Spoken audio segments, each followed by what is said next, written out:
एक गांव में एक बुढ़िया माई अपनी दो बहुओं के साथ रहती थी। बुढ़िया माई की बड़ी बहू थोड़ी झगड़ालू स्वभाव की थी। वो अपनी देवरानी से बहुत ईर्ष्या करती थी।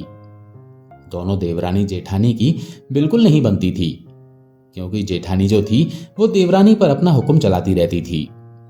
देवरानी बेचारी बड़ी सीधी और शांत मन की थी। वो पूजा पाठ किया करती थी, इसलिए थोड़ा चुप रह जाया करती थी। देवरानी और जेठानी दोनों को एक एक बेटा था। अब जो जेठानी थी उसकी तो प्रवृत्ति ही झगड़ालू बन चुकी थी। छोटी बहू मिलनसार, हंसमुख और दयालु भी थी, इसीलिए छोटी बहू को सब पसंद करते थे और बड़ी बहू से सब परिवार वाले दूरी बनाकर रखते थे। इसी कारण वो उससे और ईर्ष्या करती थी। एक बार की बात है, जब शीतला सप्तमी का दिन आता है तो बुढ़िया माई ने अपनी छोटी बहू को भोजन बनाने के लिए कहा, क्योंकि बड़ी बहू तो यह कह देती थी कि जब छोटी है तो मैं क्यों भोजन बनाऊंगी। जब तक छोटी बहू नहीं आई थी तब तक मैं बनाया करती थी। अब छोटी बहू ने सोचा कि माँ जी ने कहा है तो मैं भोजन की तैयारी कर लेती हूँ। छोटी बहू भोजन बनाने के लिए देर रात तक तैयारी करती रही और भोजन बनाती रही, क्योंकि शीतला सप्तमी के दिन बसोड़ा बनाया जाता है, यानी रात को ही भोजन बनाकर रख दिया जाता है और सुबह को बासी भोजन ग्रहण किया जाता है। उस दिन ताजा भोजन नहीं बनाया जाता है। जब छोटी बहू काम कर रही थी तभी उसका बच्चा रोने लगा। छोटी बहू ने सोचा कि पहले वो अपने बच्चे को चुप करा ले, फिर बाद में काम कर लेगी। इसलिए उसने अपना जो भोजन बनाने का काम था उसे बीच में छोड़ दिया और बच्चे को दूध पिलाने के लिए लेट गई। अब वो बच्चे को दूध पिलाने लगी और दिन भर की थकी होने के कारण उसे लेटते ही नींद आ गई और उसका चूल्हा जलता ही रह गया। आधी रात का समय था। आधी रात के समय शीतला माता मृत्यु लोक पर भ्रमण करने के लिए आईं और वो पृथ्वी लोक पर घूमते घूमते छोटी बहू के घर आ गईं और छोटी बहू के घर आकर छोटी बहू के चूल्हे में लोटने लगी, जिससे शीतला माता का पूरा शरीर जल गया। शीतला माता का शरीर जल गया तो उन्हें जलन होने लगी। अब इससे शीतला माता को बहुत क्रोध आया और उन्होंने छोटी बहू को श्राप दिया कि जैसे मेरा शरीर जला है वैसे ही तेरा पेट जले। अब तो सुबह उठकर बहू ने देखा कि चूल्हा तो जल रहा था, लेकिन उसके साथ सोया हुआ उसका जो बच्चा था वो मर चुका था। बच्चे का पूरा शरीर भी जला हुआ था। ये देखकर छोटी बहू जोर जोर से विलाप करने लगी। छोटी बहू समझ गई थी कि ये सब कुछ शीतला माता के कोप के कारण हुआ है। अब छोटी बहू का रोना सुनकर उसकी सासू माँ और उसकी जेठानी उसके पास आई। अब बेचारी बुढ़िया माई अपनी बहू को रोता हुआ और अपने पोते को मरा हुआ देखकर बुढ़िया माई को बहुत दुख हुआ। अब बुढ़िया माई ने अपनी बहू को धीरज बंधाते हुए कहा कि बहू शांत हो जा, इस तरह रोने से तो कुछ नहीं होगा। तू शीतला माता के पास जा, अब वही सब कुछ ठीक करेंगी। अपनी सास की बात सुनकर छोटी बहू उनसे पूछने लगी, माँ जी ये आप क्या कह रही हैं। तब जो बुढ़िया माई थी वो अपनी बहू से कहने लगी, बेटी जैसे शीतला माता के कोप से ये हुआ है वैसे ही शीतला माता सब कुछ ठीक कर देंगी। उनके आशीर्वाद से सब ठीक हो जाएगा। तू अब इस मृत बच्चे को उठा और शीतला माता के पास जा। अब छोटी बहू ने अपनी सासू माँ का आशीर्वाद लिया और अपने मृत बच्चे को एक टोकरी में रखकर छोटी बहू अपने घर से निकल पड़ी। चलते चलते छोटी बहू एक घने जंगल में पहुंच गई। उस जंगल में उसे एक तलैया मिली। तलैया में पानी तो खूब भरा हुआ था। एक तलैया का पानी दूसरी तलैया में समा रहा था, लेकिन कोई भी जीव जंतु, पशु पक्षी, यहां तक कि कोई भी मनुष्य उस तलैया का पानी नहीं पीता था। अगर किसी ने भूल से भी उस तलैया का पानी पी लिया तो उसकी मृत्यु हो जाती थी। छोटी बहू को वहां से जाता हुआ देखकर दोनों तलैया ने छोटी बहू से पूछा कि बहन तुम कौन हो और तुम कहां जा रही हो। तब छोटी बहू तलैया से बोली कि मुझे शीतला माता का प्रकोप लगा है। शीतला माता ने मुझे श्राप दिया है, जिसके कारण मेरा बच्चा मर गया है। मैं शीतला माता से इस श्राप का निवारण पूछने जा रही हूं। यह सुनकर तलैया छोटी बहू से बोली कि बहन हमारी तलैया का पानी कोई भी नहीं पीता है। अगर कोई भूल से हमारी तलैया का पानी पी लेता है तो उसकी मृत्यु हो जाती है। बहन हमने ऐसा कौन सा पाप किया है जिसकी हमें ये सजा भुगतनी पड़ रही है। बहन अगर तुम्हें शीतला माता मिल जाएं तो उनसे हमारे पापों का निवारण भी पूछ लेना। तब छोटी बहू ने कहा, जरूर, मैं जरूर पूछ लूंगी कि तुम्हारी तलैया का पानी पीने से आखिर किसी भी जीव जंतु या मनुष्य की मृत्यु क्यों हो जाती है। उसके बाद छोटी बहू वहां से आगे चल दी। आगे जाने पर उसे दो सांड मिले जिनके गले में पट्टा बंधा हुआ था। वे दोनों हमेशा आपस में लड़ाई करते रहते थे। छोटी बहू को देखकर दोनों सांड छोटी बहू से बोले कि हे बहन, तुम कहां जा रही हो और तुम कौन हो। तब छोटी बहू ने सांड से कहा कि शीतला माता के प्रकोप के कारण मेरा पुत्र मर गया है। मैं शीतला माता के पास अपने श्राप का निवारण पूछने जा रही हूं। तब दोनों सांड छोटी बहू से बोले कि बहन, हम दोनों हमेशा लड़ाई करते रहते हैं। हमने अपने पूर्व जन्म में आखिर ऐसा कौन सा पाप किया था जिसकी हमें ये सजा मिल रही है। हे बहन, अगर तुम्हें शीतला माता मिल जाए तो क्या तुम हमारे इस दुख का निवारण पूछ लोगी। तो छोटी बहू ने कहा कि हाँ, मैं जरूर पूछ लूंगी कि तुम हमेशा क्यों लड़ाई करते रहते हो। उसके बाद छोटी बहू वहां से भी आगे चल दी। अब आगे जाने पर वो थोड़ी दूरी चली थी तो छोटी बहू ने देखा कि एक बेर के झाड़ के नीचे एक बुढ़िया अपने बिखरे हुए बालों को दोनों हाथों से खुजला रही थी। उस बुढ़िया माई ने छोटी बहू को अपने पास बुलाया और पूछने लगी, बेटी, तेरे इस टोकरे में क्या है और तू कहां जा रही है। तब छोटी बहू ने अपनी आंखों में आंसू भरकर उस बुढ़िया माई को अपना सारा दुखड़ा सुना दिया। लेकिन बुढ़िया माई ने छोटी बहू की बातों पर कोई ध्यान नहीं दिया। वो तो अपने स्वार्थ की बात करते हुए बोली, बेटी, मेरे सिर में बहुत सी जुएं पड़ गई हैं। क्या तू मेरे सिर की जुएं निकाल देगी। ये जुएं तो मेरा खून पी जाएंगी। और देख, मेरी उम्र बहुत ज्यादा हो गई है। मेरे बाल उलझ गए हैं, इन्हें कंघी कर दे ताकि मेरे सिर में कुछ आराम पड़ जाए। मैं खुजला खुजला कर बावली हुई जा रही हूं। ये जुएं मुझे चैन से नहीं रहने देती हैं। छोटी बहू को तो शीतला माता के पास जाने की जल्दी थी, परंतु उसने बुढ़िया माई को जब इस तरह से बेचैन होते हुए देखा कि वो किस तरह से अपने दोनों हाथों से अपना सिर खुजला रही है, तो छोटी बहू को उस बुढ़िया माई पर दया आ गई और उसने अपने मृत बच्चे को उस बुढ़िया माई की गोद में लिटा दिया और उसकी जुएं निकालने लगी।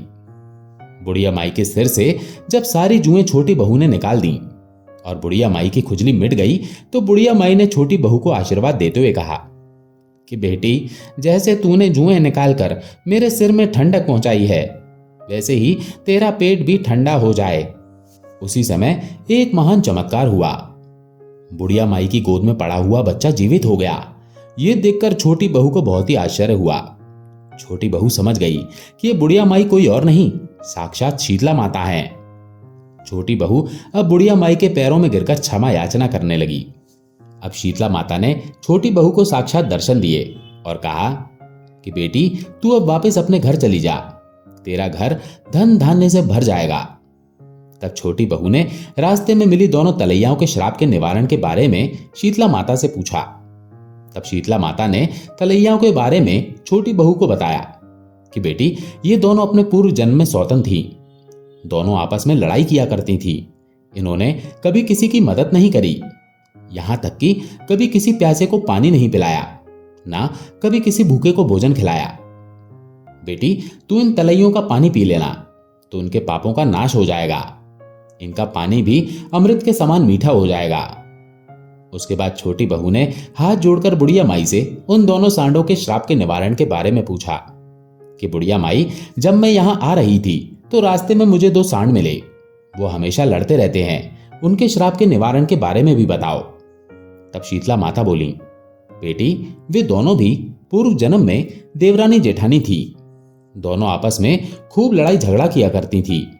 वो दोनों भी बड़ी अधर्मी थी, इसीलिए ये अपने पूर्व जन्म के पापों को भोग रही हैं। इसीलिए इस जन्म में ये दोनों देवरानी जेठानी सांड के रूप में पैदा हुई हैं।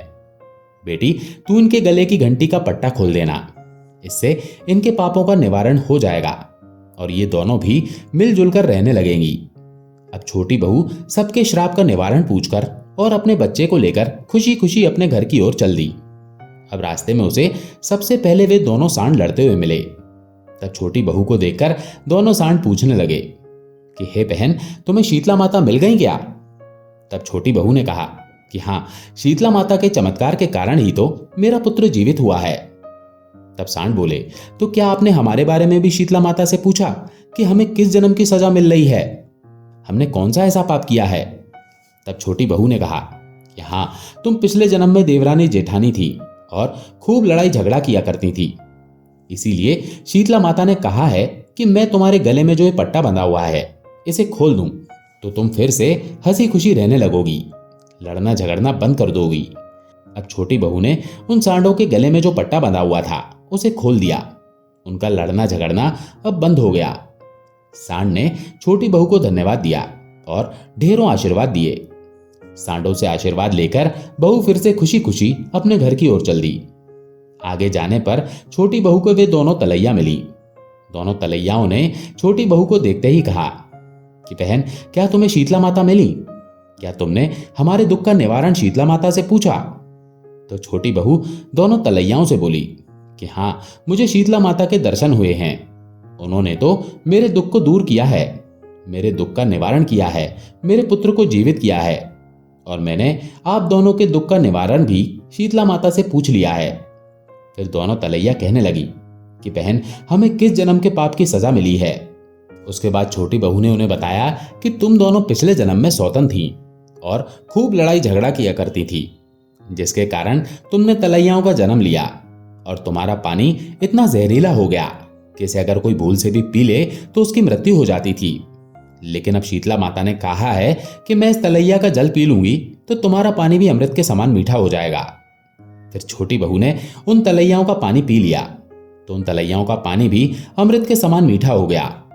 दोनों तलैयाओं ने भी छोटी बहू को बहुत सारे आशीर्वाद दिए। इस तरह से सभी को श्राप से मुक्त करती हुई छोटी बहू अपने बच्चे को लेकर खुशी खुशी अपने घर वापस आ गई। बच्चे को जीवित देखकर बहू की सास को बहुत ही खुशी हुई, लेकिन जो जेठानी थी उसका मुंह टेढ़ा हो गया। कुछ ही दिनों में छोटी बहू का घर शीतला माता के आशीर्वाद से धन धान्य से भर गया। उसके घर में अन्न धन के भंडार भर गए और अब वो शीतला माता का पूजन बहुत ही तौर तरीकों से करने लगी। अब जब उसके घर में अन्न धन के भंडार भर गए, किसी चीज की कमी नहीं रही, तो जेठानी को यह बात पता चली कि देवरानी को तो शीतला माता ने दर्शन दिए हैं और माता शीतला के आशीर्वाद से उसका घर धन धान्य से भर गया है। तो अब जेठानी के मन में भी लालच आने लगा। अब वो भी मन ही मन सोचने लगी कि अगले साल जब शीतला माता की सप्तमी का दिन आएगा तो मैं भी ऐसा ही करूंगी जैसा छोटी देवरानी ने किया था। इसी तरह धीरे धीरे समय बीतने लगा। साल भर बाद जब दोबारा शीतला सप्तमी का दिन आया तो जेठानी ने भी चूल्हा जलता हुआ छोड़ दिया, क्योंकि रात को भोजन बनाते हुए वो भी अपने बच्चे को दूध पिलाने के लिए लेट गई और चूल्हे को जलता हुआ छोड़ दिया। आधी रात में शीतला माता जब पृथ्वी लोक पर घूमने आई तो शीतला माता बड़ी जेठानी के घर आई और उसके चूल्हे में लौटने लगी, जिससे शीतला माता का पूरा शरीर जल गया। शीतला माता ने छोटी बहू की जेठानी को श्राप दिया कि जिस तरह मेरा शरीर जला है वैसे ही तेरा भी पेट जल जाए। दूसरे दिन जब जेठानी सोकर उठी तो उसने देखा कि उसके पास सोया हुआ उसका पुत्र मर गया है। उसका पूरा शरीर जला हुआ था। यह देखकर भी उस जेठानी को बिल्कुल भी दुख नहीं हुआ कि उसका पुत्र मर गया है, बल्कि उल्टा उसे खुशी हुई। उसने भी अपने मरे हुए पुत्र को अपने टोकरे में रखा और अपनी सासू मां से कहा कि उसका पुत्र मर गया है, जिससे उसकी सासू मां को बहुत दुख हुआ। वो अपनी सासू मां से बोली कि मां जी, दुख करने से कुछ नहीं होगा, मैं शीतला माता को ढूंढने के लिए जा रही हूं। अब छोटी बहू की तरह बड़ी बहू भी शीतला माता को ढूंढने के लिए टोकरे में अपने मृत बच्चे को लेकर घर से निकल पड़ी। चलते चलते रास्ते में बड़ी बहू को भी वही तलैया मिली। उन तलैयाओं ने जेठानी से पूछा कि बहन, तुम कौन हो, कहां जा रही हो? तब जेठानी गुस्सा होते हुए बोली कि तुमको क्या काम है, देखती नहीं हो कि मेरा लड़का मर गया है? मैं शीतला माता के पास इसे जीवित कराने के लिए जा रही हूं। तब वे दोनों तलैया जेठानी से बोली कि बहन, क्या तुम हमारा एक काम कर दोगी?